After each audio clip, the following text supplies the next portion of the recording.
అందరికీ నమస్కారం. తంజావూరు నుంచి చిదంబరంకు మా ప్రయాణం కొనసాగించడం జరిగింది.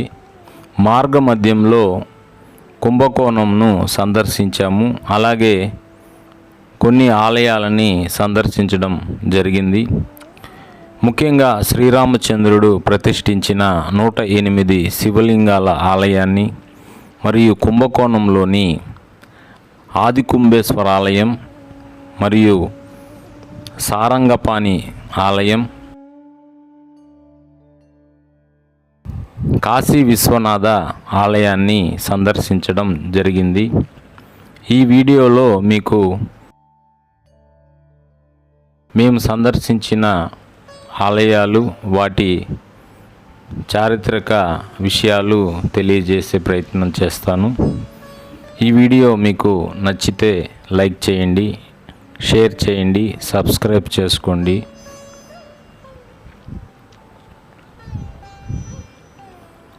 ముందుగా మేము శ్రీరామచంద్రుడు ప్రతిష్ఠించిన 108 శివలింగాల ఆలయాన్ని దర్శించడం జరిగింది.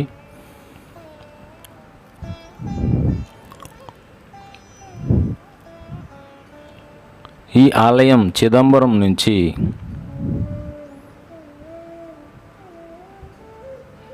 40 కిలోమీటర్ల దూరంలో, అంటే కుంభకోణం నుంచి 18 కిలోమీటర్ల దూరంలో ఈ ఆలయం సందర్శించడం జరిగింది. ఈ ఆలయ విశేషానికి వస్తే, శ్రీరామచంద్రుడు రావణాసురుణ్ణి వధించిన తరువాత అయోధ్యకి చేరుకొని పట్టాభిషిక్తుడు అయ్యాడు.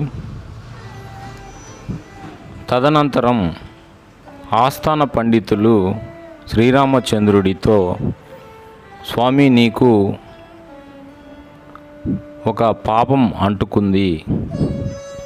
మహాశివభక్తుడైనటువంటి రావణాసురుణ్ణి వధించావు.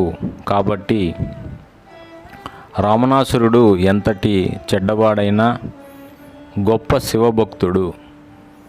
కాబట్టి ఆ పాపాన్ని తొలగించుకునేందుకు కాశీ నుంచి 108 శివలింగాలను తీసుకువచ్చి సముద్ర మార్గానికి దగ్గరలో ప్రతిష్ఠించవలసిందిగా చెప్పడం జరిగింది. కాబట్టి శ్రీరామచంద్రుడు ఇక్కడ కాశీ నుంచి 108 శివలింగాలను తీసుకువచ్చి ప్రతిష్ఠించడం జరిగింది. కాబట్టి ఈ ఆలయాన్ని ఇక్కడ నిర్మించారు. ఇక్కడ మనం చూస్తున్నటువంటి మండపంలో 106 శివలింగాలను ప్రతిష్ఠించారు. ఒక శివలింగాన్ని గర్భగుడిలో ప్రతిష్ఠించడం జరిగింది. అలాగే ఇంకొక శివలింగాన్ని ఆలయానికి వెలుపల హనుమంతుడు ప్రతిష్ఠించినట్లు చెప్పారు. కాబట్టి దీనిని హనుమంతలింగం అని నామకరణం చేసి దానికి ఒక ఆలయాన్ని నిర్మించారు. ఇక్కడ విశేష పూజలు జరుగుతూ ఉన్నాయి. అక్కడి నుంచి మేము తిరిగి వస్తున్న మార్గంలో చోళరాజులు నిర్మించిన పురాతన ఒక ఆలయాన్ని సందర్శించాము.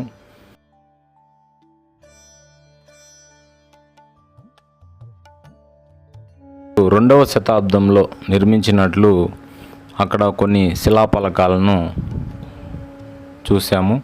ఇక్కడ పాతాళ శ్రీనివాసుడు కొలువైనట్లు ఒక ఆలయం ఉంది.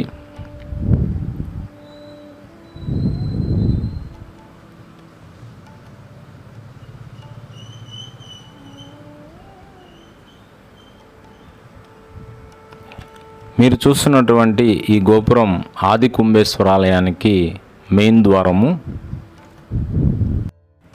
ఈ ఆలయంలో మహాశివుడు ఆదికుంభేశ్వరుడుగా మనకు దర్శనమిస్తారు. ఈ ఆలయ చరిత్ర చూసినట్లయితే, ఒక యుగం ముగిసిన తరువాత తిరిగి కొత్త యుగం ఏర్పాటు అయ్యే సమయంలో బ్రహ్మదేవుడికి ఒక అనుమానం వస్తుంది. యుగాంతం అయిన తరువాత తిరిగి కొత్త యుగం ఏర్పడేందుకు ఎటువంటి కార్యక్రమం చేయాలి అని మహాశివుని అడిగినప్పుడు మహాశివుడు మట్టితో ఒక కుండను తయారు చేసి అందులో కొన్ని బీజాలను ఉంచి బిల్వపత్రాలతో మూసి ఒక పూర్ణ కుంభాన్ని రెడీ చేసి దాన్ని సముద్రంలో ఉంచవలసిందిగా చెప్పడం జరిగింది. అలాగే కొంతకాలానికి ప్రళయం రావడం, ప్రపంచం మొత్తం నీటితో కప్పివేయడం జరిగింది.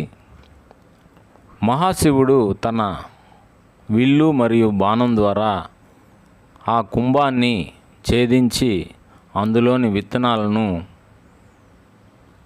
నలుమూలల పడేలా చేశాడని,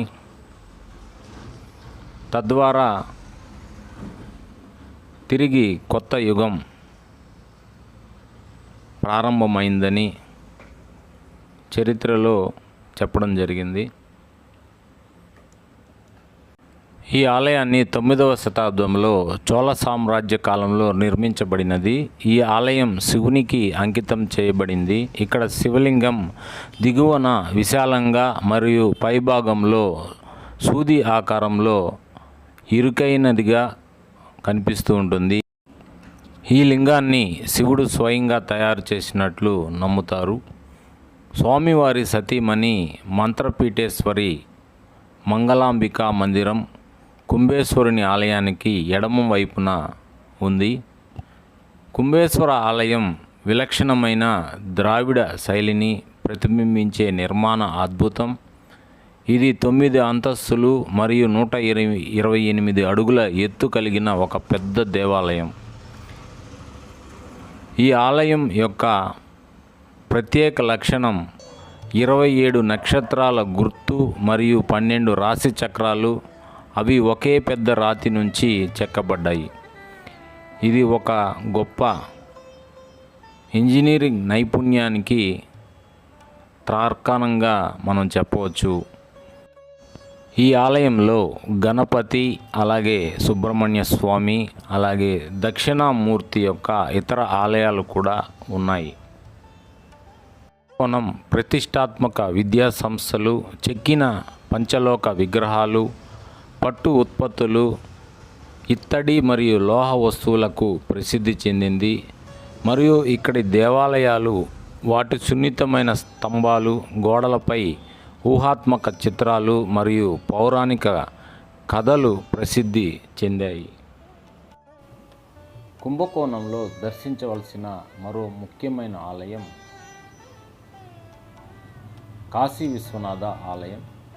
ఈ ఆలయం ఆది కుంభేశ్వర ఆలయానికి 2 కిలోమీటర్ల దూరంలో ఉంటుంది. ఈ ఆలయ స్థల పురాణం ప్రకారం 9 మంది నదీమ కన్నికలు జీవులు ఆపాదించిన పాపాలను మోయలేక ఆ మహాశివుణ్ణి పూజించడం జరిగింది. మహాశివుడు పాప విమోచనం కొరకు మీరు కుంభకోణంలోని ఆది కుంభేశ్వరుణ్ణి ప్రార్థించి అక్కడ ఉన్నటువంటి మహామహి అనే పుష్కరిణిలో స్నానాలు ఆచరిస్తే మీ పాపాలు తొలగుతాయని ఉపదేశించడమే కాకుండా స్వామివారు స్వయముగా వచ్చి ఈ కోనేరులో స్నానం ఆచరించాడని ఇక్కడ స్థల పురాణం చెబుతూ ఉంది. కాబట్టి ప్రతి 12 సంవత్సరములకు ఒకసారి ఇక్కడ పుష్కరాలు నిర్వహిస్తారు. దక్షిణ భారతదేశంలో అతిపెద్ద కోనేరుగా ఈ మహామహి ఉత్సవాలు నిర్వహిస్తారు. ఈ కోనేరు ఆలయానికి కుడి ప్రక్కన మనం చూడవచ్చు.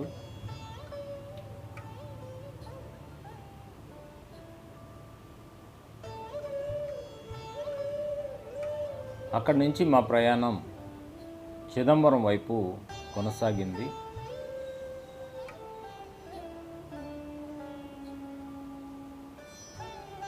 ముందుగా మహాగణపతిని దర్శించుకున్న తర్వాత కుంభకోణ నటరాజస్వామి ఆలయాన్ని ముఖద్వారం మీరు చూస్తున్నారు, దర్శించుకోవడం జరిగింది.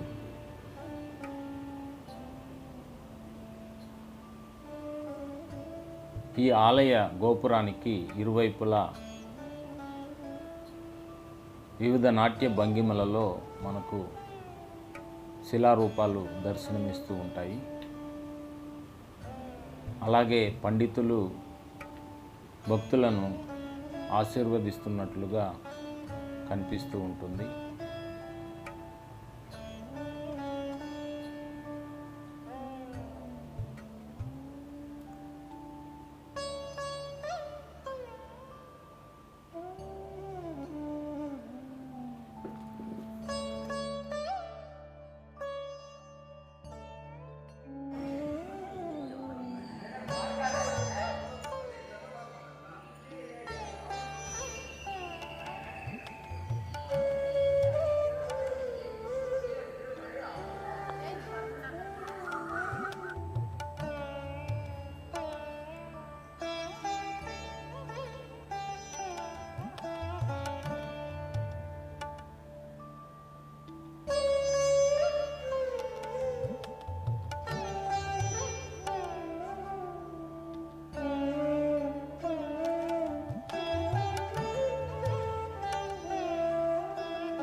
துணியாக சிவகாமி அம்பாள் லிங்கத்தை காய்ச்சலுக்கு அப்போ தண்ணி இருக்குது, பார்க்க முடியாது. 13 கலசம் இருக்குது. ஓகே, ஆனி மாதம் மார்கழி மாதம்தான் நடராஜர் வருவார். அதுக்கப்புறம் உள்ளே போயிடுவார். டெய்லி ஆள்கால் பூஜை அபிஷேகம் நடக்கும். நடராஜருக்கு பார்க்கலாம், ரசம் பண்ணிக்கலாம்.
శివపురాణం ప్రకారం శివలింగ ఆరాధన చాలా విశేషమైనది. శివలింగాలలో 12 జ్యోతిర్లింగాలకు ఎంతటి ప్రాధాన్యత ఉన్నదో పంచభూత లింగాలకు వాటిలో సమానంగా అంతటి విశిష్టత ఉందని చెప్పవచ్చు. పృథ్వీలింగం, అగ్నిలింగం, వాయులింగం, తేజోలింగం, ఆకాశలింగం అలా పంచభూత లింగాలు ఉన్నాయి. వాటిలో ఆకాశలింగం చిదంబరంలో ఉంది. ఇక్కడ శివలింగం వెనుక ఒక పరదా కనిపిస్తూ ఉంటుంది.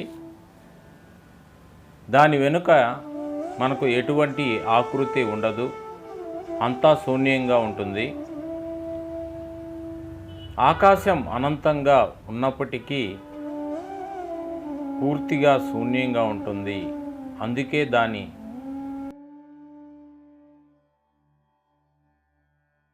దాచిపెట్టిన విషయాన్ని చిదంబర రహస్యం అనటం పరిపాటి. నటరాజస్వామి బొటనవేలు క్రింద ఈ భూమికి సంబంధించిన అయస్కాంత క్షేత్రానికి కేంద్ర బిందువు ఉందని పూర్వీకులు కనుగొన్నారు. అందుకనే ఈ క్షేత్రానికి అంతటి విశిష్టత. పంచభూతాలు అని మనం చెప్పుకునే భూమి, ఆకాశం, వాయువు, నీరు, అగ్ని, వీటిలో చిదంబరం ఆకాశానికి ప్రతీక అని, కాళహస్తిలోని వాయువు వాయులింగం ప్రతీక అని, కంచిలోని ఏకాంబరేశ్వరుడు భూమికి ప్రతీక అని చెబుతూ ఉంటారు. ఈ 3 ఆలయాలు భూమధ్య రేఖకు సమానంగా ఒకే రేఖాంశం మీద ఏర్పాటు చేయడం జరిగింది.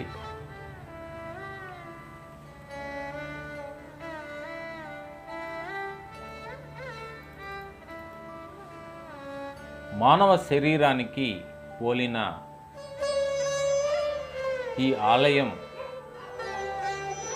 మానవుడికి నవరంధ్రాలు ఎలా అయితే ఉన్నాయో చిదంబర దేవాలయానికి 9 ప్రవేశ ద్వారాలు ఉన్నాయి. మానవుడు ప్రతిరోజు 21,600 సార్లు గాలి పీలుస్తాడు.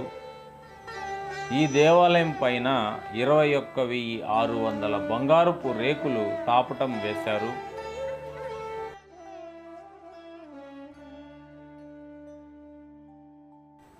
మన శరీరంలో ఉండే నాడులు 72,000.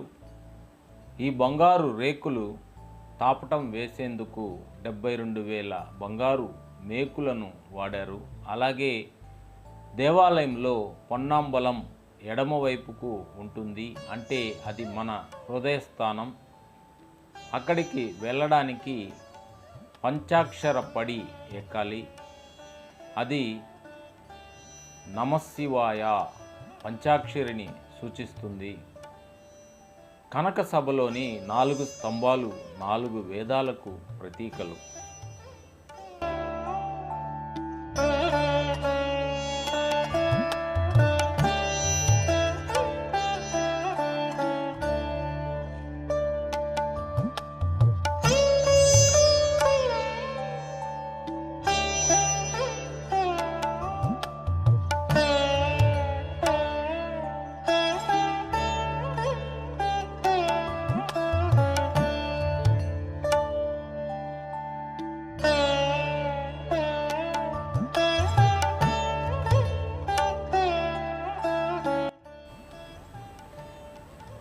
పొన్నాంబలంలో 28 స్తంభాలు 28 శైవ ఆగమనాలకు ప్రతీకలు. శివారాధన పద్ధతులు, 9 కలశాలు 9 రకాల శక్తికి ప్రతీకలు. అర్ధమండపంలోని 6 స్తంభాలు 6 శాస్త్రాలకు ప్రతీకలు. ప్రక్కన ఉన్న మండపంలోని 18 స్తంభాలు 18 పురాణాలకు ప్రతీకలు. ఆకాశలింగం చిదంబర క్షేత్రంలో ఉంది. ఆకాశలింగ దర్శనమే ఒక రహస్యం. ఆకాశం వలె శూన్యంగా కనిపిస్తూ ఉంటుంది. లింగ దర్శనం ఉండదు. అందువల్లే చిదంబరం ఒక రహస్యంగా చెప్పవచ్చు. ఈ క్షేత్రంలో నటరాజస్వామి, శివకామ సుందరి అమ్మవార్లు దర్శనమిస్తూ ఉంటారు.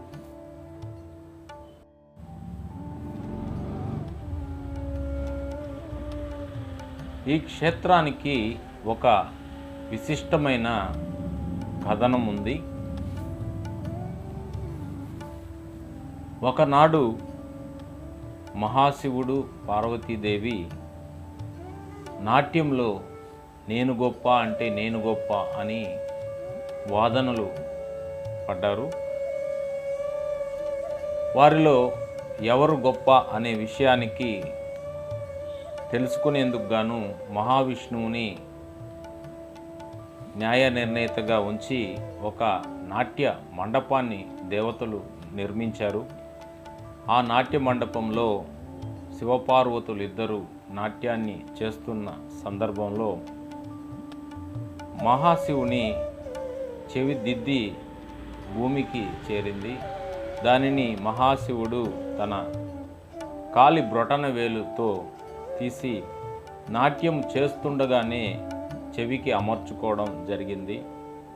ఆ భంగిమను పార్వతీదేవి చేయగలిగినప్పటికీ ఒక శ్రీమూర్తిగా ఆ భంగిమను చేయలేను అని ఓటమిని ఒప్పుకునింది. కాబట్టి ఇక్కడ స్వామివారు నటరాజస్వామిగా భక్తులకు దర్శనమిస్తూ ఉంటారు. మహావిష్ణువు శయనించి నాట్య మండపం వైపు చూస్తూ మనకు కనిపిస్తారు. చిదంబరంలో శివకేశవులను ఇద్దరును పూజించే గొప్ప ఆలయంగా చెప్పుకోవచ్చు.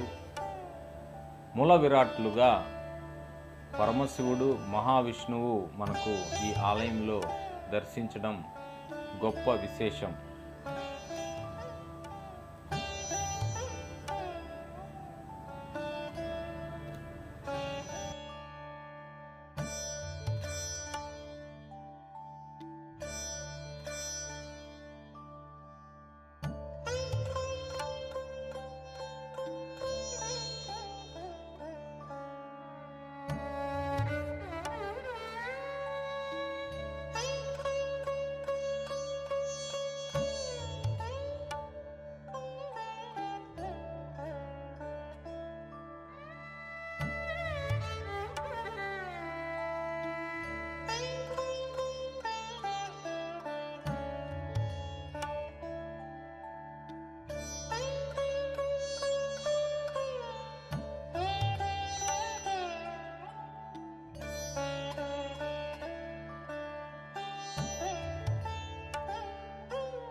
ఫోటో